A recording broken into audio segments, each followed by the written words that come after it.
ஓம் முருகா போற்றி. ஓம் சரவண பவ. காலை எழுந்ததுமே என்னுடைய முகத்தை பார்ப்பதற்காக நீ ஆவலாக காத்திருக்கிறாய். என் முகத்தை பார்ப்பதோடு என்னுடைய வாக்கு உனக்கு இன்று என்ன வருகிறது என்ற ஆவலோடு காத்திருக்கிறாய். சந்தோஷமாக காத்திருக்கிறாய் அல்லவா? அந்த சந்தோஷ செய்தியை நான் உனக்கு தரப்போகிறேன். நல்ல வாக்கு வர வேண்டும் என்று காத்திருந்த உனக்கு ஏமாற்றம் கிடையாது. நல்லதே நடக்கப் போகிறது. உன் முகம் வாடி இருப்பதை பார்த்து உடனே வந்தேன். உன்னை விட்டு நான் போகவே மாட்டேன். என் அன்பு குழந்தையே, உன்னை விட்டு நான் எங்கு செல்லப் போகின்றேன்? உன் மனதில் ஏன் இந்த பயம்? உன் இல்லத்தில்தானே நான் இருந்து கொண்டிருக்கின்றேன். உன் இல்லத்திலிருந்து உன் சங்கடமான சூழல்கள் எல்லாம் மாறுவதற்கு நான் உனக்கு துணையாக இருந்து கொண்டிருக்கின்றேனே. சங்கடமான சூழல் மாறுவதற்கு ஆரம்பித்து விட்டதை நீ கவனித்தாயா இல்லையா? துன்பங்கள் முடிவுக்கு வருவதை நீ கவனித்தாயா இல்லையா? இந்த முறை உன்னை நான் ஏமாற்ற மாட்டேன். இந்த நல்ல மாற்றம் உன் நிலையை நிச்சயம் உயர்த்தும். என்னை நீ நம்பலாம். நன்மைகள் தொடரும். உனக்கு உடன் இருப்பவர்களால் நல்லது மட்டுமே நடக்கும்படி நான் அவர்களை மாற்றி வைத்திருக்கின்றேன். ஏனென்றால் அவர்களுடைய எண்ணமானது உனக்கு துன்பம் தருவதாக இருந்தது. அவர்களை தூரத்தில் வைத்தே உன்னை பழகச் சொன்னேன். ஆனால் அது உன்னால் முடியவில்லை. தூரத்தில் உள்ளவர்களாலும் ஆதரவு உண்டு, ஆதாயமும் உண்டு என்றபடி அவர்களை நான் வைத்திருக்கின்றேன். கலங்காதே.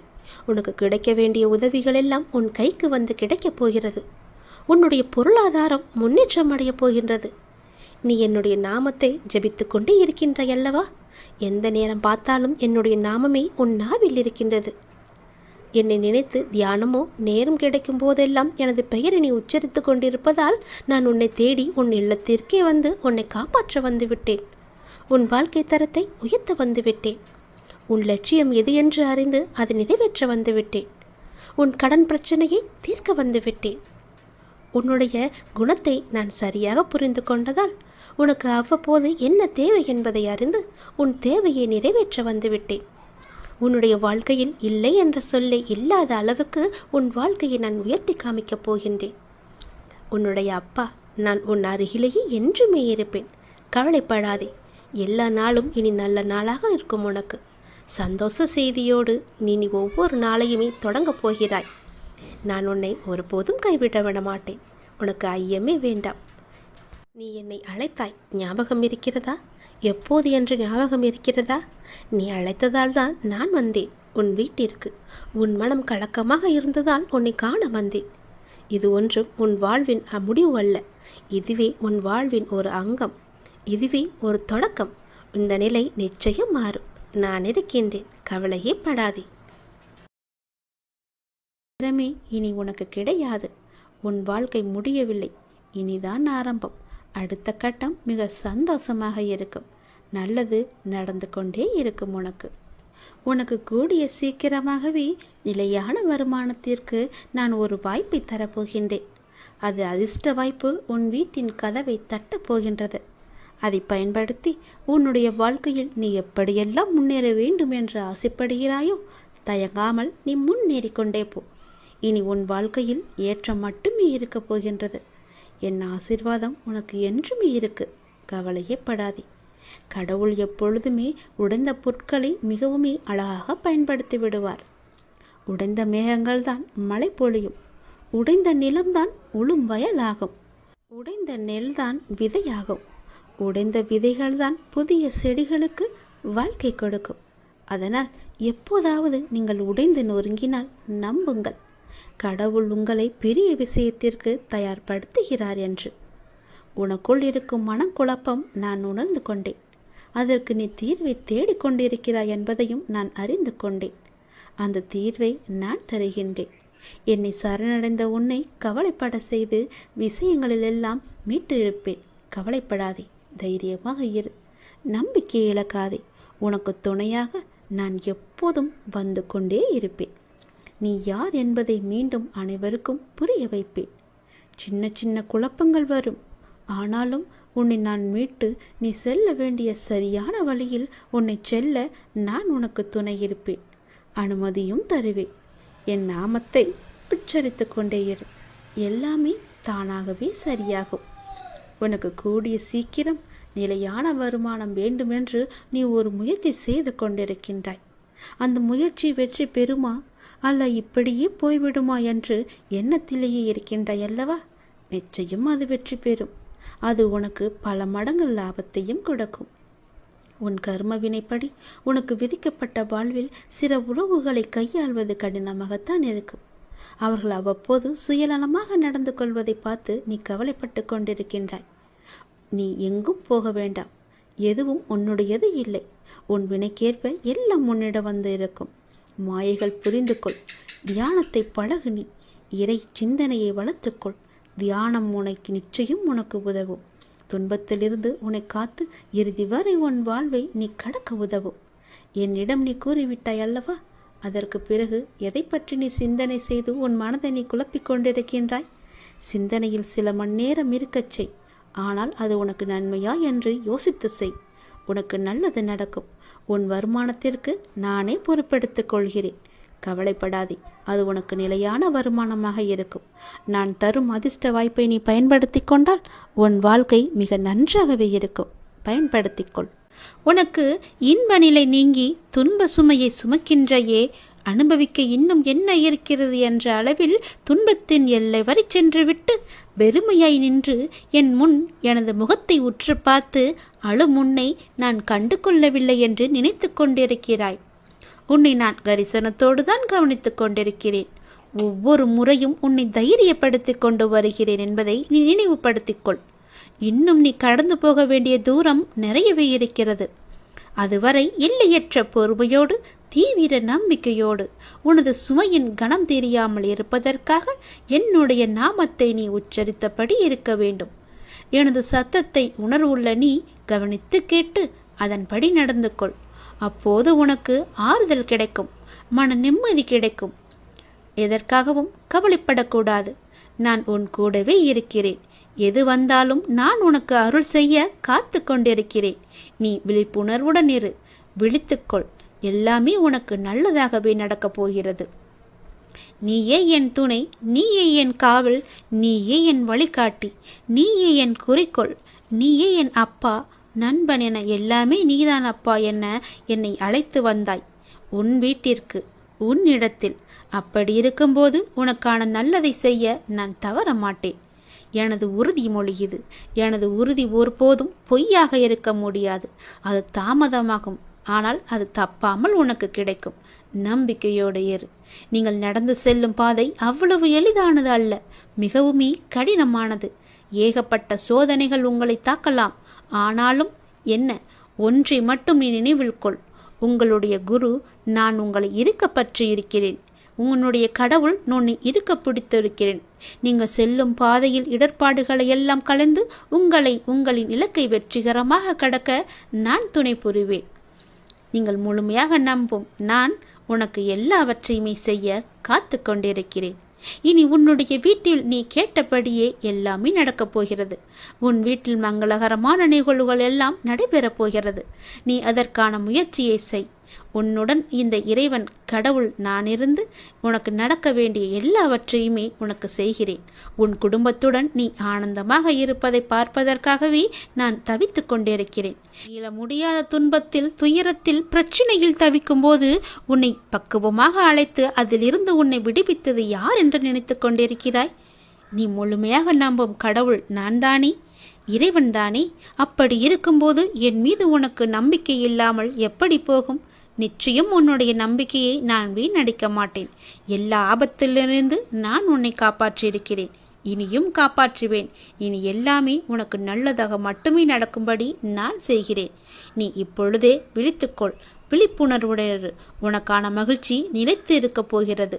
உன்னுடைய மகிழ்ச்சியை தக்க வைத்துக் கொள்ள இப்போதே சுதாரித்துக்கொள். உரசாமல் வைரத்தை பட்ட திட்ட முடியாது. நெருப்பிலிடாமல் தங்கத்தை தூய்மைப்படுத்த முடியாது. அதுபோலத்தான் நல்லவர்கள் சோதனைக்கு உள்ளாவார்கள், ஆனால் வீழ்ந்து விட மாட்டார்கள். சோதனை என்பது அவர்களை துன்புறுத்தும் விதமாக இருக்காது.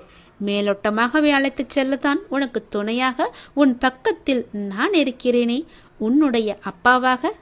முன்னேற்றமே இல்லாமல் இருக்கிறதே என்ற மனோபாவத்தை நீ விட்டொழி. மெதுவாக முன்னேறுவது எவ்வளவோ மேல் என்ற நிலையில் பயணத்தை தொடரு. ஆளை கொள்ளும் கவலைகளை புறம் தள்ளி ஆளுமையை தரும் தன்னம்பிக்கையை ஆடையாக அணி.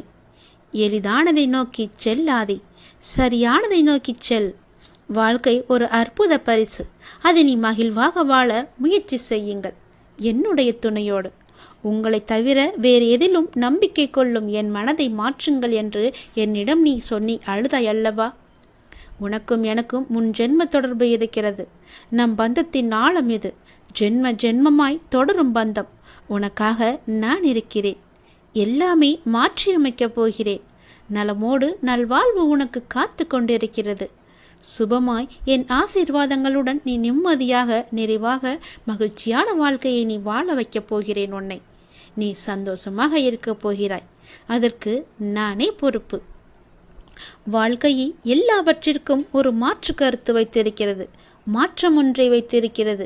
அது நமக்கு பிடித்திருக்கிறதா இல்லையா என்பதை பற்றியெல்லாம் அதற்கு கவலை இல்லை. சூழ்நிலைக்கு ஏற்ப நீ உன் மனதை திடப்படுத்த வேண்டும். 2 வார்த்தை பேச வேண்டிய இடத்தில் அதிகம் பேசுவது தவறு. ஆலோசனை கூறும்போது உன் கருத்தை பிறரிடம் கூறி சொல்வது தவறு. அதுபோல் நேர்மையாக பயணித்து தோற்பதும், முடிந்தவரை போராடிய பின் தோற்பதும் வெற்றி பெற்றதற்கு சமம் என்று அர்த்தம் கொண்டு மீண்டும் மீண்டும் நீ முயற்சி செய். உனக்கு வேண்டியதை பிறரிடம் இருந்து எதிர்பார்த்தால் அது எப்போதும் கிடைக்காது. உனக்கு வேண்டியதை நீதான் முயற்சி செய்து அடைய வேண்டும். வெற்றியா தோல்வியா என்பதல்ல வாதம். ஆடுகளத்தில் இருக்கிறாயா என்பதை மட்டும் நீ அடிக்கடி உறுதிப்படுத்திக்கொள். உயிரை தொங்கும் மாங்காய்க்காக கல்லுயர்த்தும் சிறுவனை நீ கவனித்துப்பார். எரியும் கற்கள் தோல்வியை தழுவுகின்றனவே என்று கைவிட்டு போவதில்லை. கடைசியில் ஒரு காயாவது அவன் கையில் விழும் வரை அதுவரை களைப்படைய மாட்டான். அவன் மனமும் அப்படித்தான், அவனுடைய கரமும் அப்படித்தான். அதுபோல உன் தோல்விகளையே கற்களாக்கி கவனம் சிதறாமல் வெற்றி கனியை குறிப்பார்த்து எறிய கற்றுக்கொள். எத்தனை முறை கல் எறியப்பட்டுகிறது என்பதல்ல கணக்கு. கனி கைவசம் வருகிறதா என்பதில்தான் உன்னுடைய கவனம் இருக்க வேண்டும். வெற்றியை கொண்டாட எவராலும் இயலும். தோல்வியை ஏற்று துவளாது இருக்க ஒரு சிலரால் மட்டுமே முடியும். அந்த ஒரு சிலரில் நீயும் ஒருவனாக இருந்தால் வெற்றி கோப்பையை நீ விரைவாகவே பெற்றுவிடலாம். அது உன் கையிலே கிடைத்துவிடும். வெற்றி முழக்கம் உன் வீட்டு கதவை தட்டும். நான் இருக்கிறேன் உனக்கு. எப்போதுமே உன் கூடவே இருப்பேன். நீ நிச்சயம் முன்னேறுவாய். உன் மனதில் எதிர்காலத்தை பற்றிய பயம் என்றாயிருந்தால் அதை தூக்கி எறிந்துவிடு. எனக்காக என்னுடைய அப்பா, என்னுடைய இறைவன், என்னுடைய குரு எனக்காக இருக்கிறார் என்ற நம்பிக்கையோடு இரு. எல்லாவற்றையுமே தூக்கி எறிந்துவிடு. உன்னோடு நான் இருக்கிறேன். பக்க பலமாக, உற்ற துணையாக, உற்ற தோழனாக, நல்ல நண்பனாக, உனக்கு உறவினராக, உற்றாராக, எல்லாமாக நான் இருக்கிறேன். பிறகு எதற்காக நீ கலங்க வேண்டும்? எல்லாமே உன்னை தேடி வரும்படி நான் செய்கிறேன். எல்லா பொறுப்பு நானே எடுத்துக்கொள்கிறேன். நீ நன்றாகவே இருப்பாய். யார் யாருக்கு என்ன தேவை என்பது அப்பாவுக்கு தெரியும். அதை அவர்களுக்கு கண்டிப்பாக கொடுப்பார். இங்கே தேவையானது பொறுமையும் நம்பிக்கையும் தான். பொறுமையோடு காத்திருந்தால் அவர் அருள்மழை நிச்சயம் உங்கள் மீது பொழியும். அது நாம் எதிர்பார்த்ததற்கு மேலாகவே இருக்கும். நாம் செய்யும் காரியங்களின் பலனையே நாம் திரும்ப அடைகின்றோம். நல்லதாக இருக்கட்டும், அது கெட்டதாகவும் இருக்கட்டும். நல்லதும் கெட்டதும் நம் செயல்கள் மூலமே நமக்கு விளைகின்றது. முன் செய்த பாவ புண்ணிய பலன்களை நாம் இன்று அனுபவிக்கின்றோம். கலங்கக்கூடாது. நான் இருக்கிறேன் என்று உன் மீது நம்பிக்கை வைக்க வேண்டும். என் மீதும் நீ நம்பிக்கை வைக்க வேண்டும். உன்னோடு எங்குமே எப்போதுமே நான் இருக்கிறேன் என்ற நம்பிக்கையை நீ வைக்க வேண்டும். நீ சொல்லாமலேயே உன் பிரச்சனைகளை நான் அறிவேன். எந்த ஒரு மனதில் அன்பும் அக்கறையும் நிறைந்திருக்கிறதோ அந்த மனம் பிறர் துன்பம் உணரும் தெய்வீகமாகும் என்பதை நீ உணர்ந்து கொள். நாம் செய்யும் காரியங்களின் பணையே நாம் திரும்ப அடைகின்றோம். நல்லதும் கெட்டதும் நம் செயல்கள் மூலமே நமக்கு திரும்ப கிடைக்கின்றது. நீ இன்று ஒரு நல்லது செய்தால் அது பல மடங்காக நல்லது உனக்கு கிடைக்கும் எதிர்காலத்தில். நீ இன்று ஒரு துன்பம் சிறிதளவு செய்தால் அது பல மடங்காக பல துன்பமாக உனக்கு பெருகி வரும். அதனால் இன்றே நீ நல்லது செய்ய முற்படு. முன் செய்த பாவ புண்ணிய பலன்களை நாம் இன்று அனுபவித்துக் கொண்டிருக்கிறோம். கர்மா என்ற மூலம் கலங்காதே. நான் இருக்கிறேனே உன்னோடு, எங்குமே எப்போதுமே. உன் வாழ்க்கையில் நீ எங்கும் எதையும் தேடிச் செல்ல வேண்டாம். உனக்கான அனைத்தும் நிறைந்த விஷயங்களாய் நான் உன்னுடன் இருக்கின்றேன்.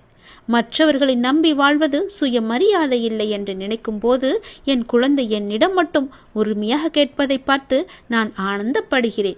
நீ என்னை அப்பாவாக பார்ப்பதால் தானே என் மீது முழு உரிமை வைத்திருக்கிறாய். என் குழந்தைக்கு என்ன தேவை என்பதை நான் பார்த்து பார்த்து அள்ளி அள்ளி கொடுத்து வாழ வைக்கப் போகிறேன். அப்பா, எனக்கு பிறர் உலகப் பொருட்கள் மீது எல்லாம் எனக்கு கவனம் வேண்டாம். நான் உங்களையே எண்ணி வாழ வேண்டும் என்று நினைக்கும் என் பிள்ளையை என் உயிராய் நான் தாங்குவேன். உன்னை உனக்கான நிழலில் நான் வாழ வைப்பேன். உனக்கான சாம்ராஜ்யத்தை நான் உருவாக்கி காமிக்கின்றேன். அனைத்தும் உன் வாழ்வில் வெகு விரைவில் நடக்கப் போகிறது. நீ கேட்டது உனக்கு கிடைக்கப் போகிறது. உன்னுடைய வளர்ச்சி என்பது வானத்தில் மின்னும் நட்சத்திரமாய் ஜொலிக்கப் போகிறது. உன் சிரிப்பில்தான் என்னுடைய சந்தோஷம் இருக்கின்றது. உனக்கான வானமாய் நான் உன்னிடத்திலும் உன் வாழ்க்கையிலும் நான் எங்குமே உன்னை சூழ்ந்து இருப்பேன். உன்னை உன் வாழ்வில் ஜொலிக்க வைப்பேன். நீங்கள்தான் என் உயிர். உன் அன்பில்தான் என்னுடைய நிம்மதி இருக்கின்றது. உன்னை என் உயிராய் நான் காத்து கொண்டிருக்கிறேன். இனி எல்லாமுமாக உனக்கு நான் எப்பொழுதுமே இருப்பேன். நீ எல்லா வளமும் பெற்று சீரும் சிறப்புமாக வாழப்போவதை நான் கண்குளிர பார்க்க போகிறேன். உனக்காக உன்னுடைய எல்லாம் வல்ல இறைவன் நான் இருக்கிறேன். என் துணை என்றும் எப்போதும் எங்குமே உனக்கு என்று நீ சந்தோஷமாகவே வாழ்வாய்.